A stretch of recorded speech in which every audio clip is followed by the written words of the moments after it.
Hello everyone, welcome back to SR Education. तो आम आसचे जेहेतु रही आसंता काली 76तम साधारणतंत्र दिवस, तो किभली भाषण देबे क्लास 6, 7, 8, 9, 10 पर्यंत जो मैंने पिला माने अछंती किभली स्कूल रे सिंपल रे भाषण दे परिबे।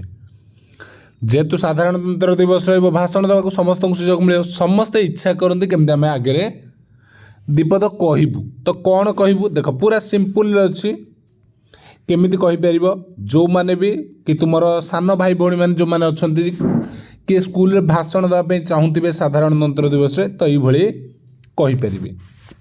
सम्मानीय गुरुजी और गुरुमा वृंद, आज आम 76तम साधारणतंत्र दिवस पालन करुचु।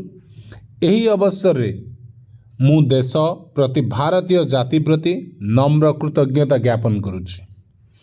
गणतंत्र दिवस विषय किछि कहूथिबारु निजको धन्य मने करुछि।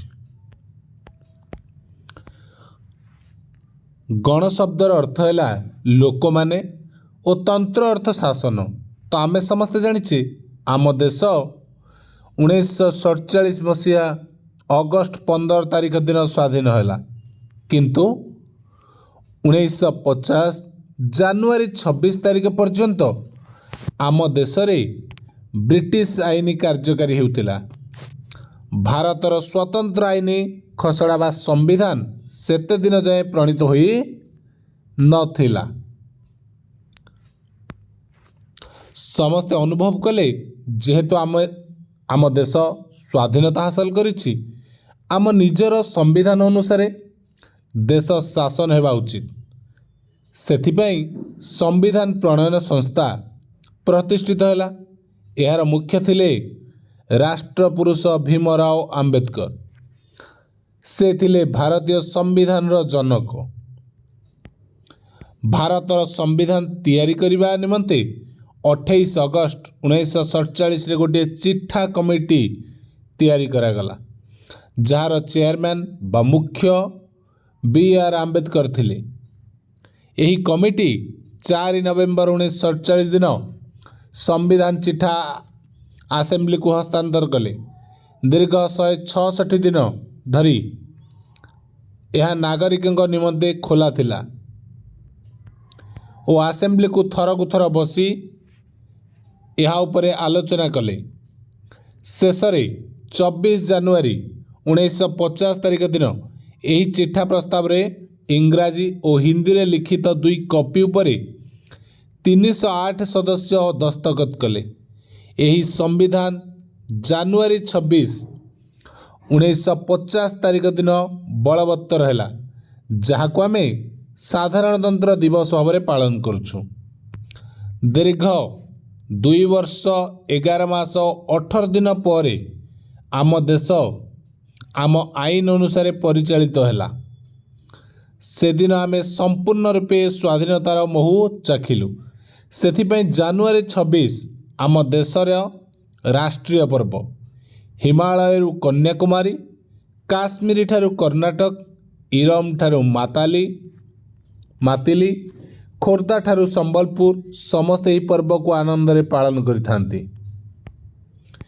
यही पर्व यही पवित्र दिन रे दिल्ली गेट ठारे राजधानी भुवनेश्वर राजरास्ता रे जल स्थल वायुसेना एनसीसी अग्निशम सेवा बाहिनी पक्षर मार्च फास्ट करा जाए।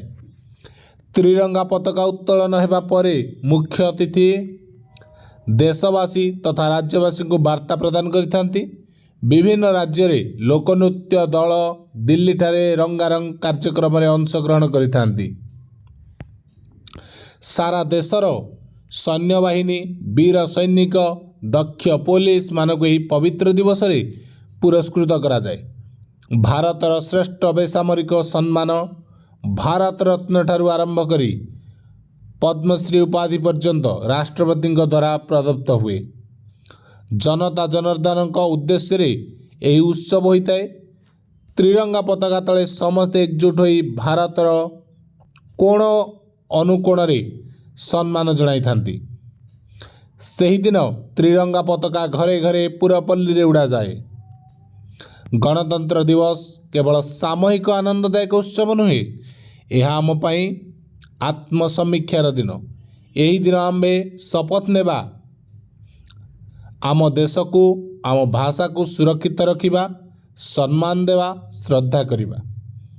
ଆସନ୍ତୁ ବନ୍ଧୁଗଣ, ଆଜି ଆମେ ହାତକୁ ହାତ ମିଳାଇବା, ଏକ ସ୍ୱରରେ କହିବା, ଦୁର୍ନୀତିର ମୂଳୋତ୍ପାଟନ କରିବା, ବେକାରୀ ହଟାଇବା, ଶାନ୍ତି ବଜାୟ ରଖିବା।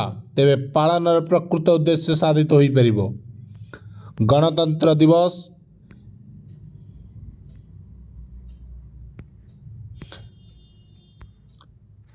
ଶହେ 40 କୋଟି ଭାରତୀୟ ଯେଉଁଦିନ ଏକ ମନ ଏକ ପ୍ରାଣ ନେଇ ଭାରତର ଉନ୍ନତି ପାଇଁ ପ୍ରାଣପାତ କରିବାକୁ ଆଗେଇ ଆସିବେ, ସେହିଦିନ ହିଁ ଗଣତନ୍ତ୍ର ଦିବସ ପାଳନର ପ୍ରକୃତ ମୂଲ୍ୟାୟନ ହୋଇପାରିବ। ଆଜିର ଛାତ୍ର, ଆଜିର ନାଗରିକ, ଆଜି ଆମେ ଶପଥ ନେବା ଭାରତକୁ ମହାନ କରି ଗଢ଼ିବା। ମୁଁ ଏତିକି କହି ମୋର ବକ୍ତବ୍ୟ ଶେଷ କରୁଛି। ଜୟ ହିନ୍ଦ, ବନ୍ଦେ ଉତ୍କଳ ଜନନୀ। ତ ଏତିକି ରହିବ ଭାଷଣ। ଏଇଭଳି ଆମେ କହିପାରିବା, ତାକୁ ଲେଖିକି ନେଇକି ମଧ୍ୟ ଆମେ ସ୍କୁଲରେ କହିପାରିବା। ଠିକ୍ ଅଛି, ଥ୍ୟାଙ୍କ ୟୁ।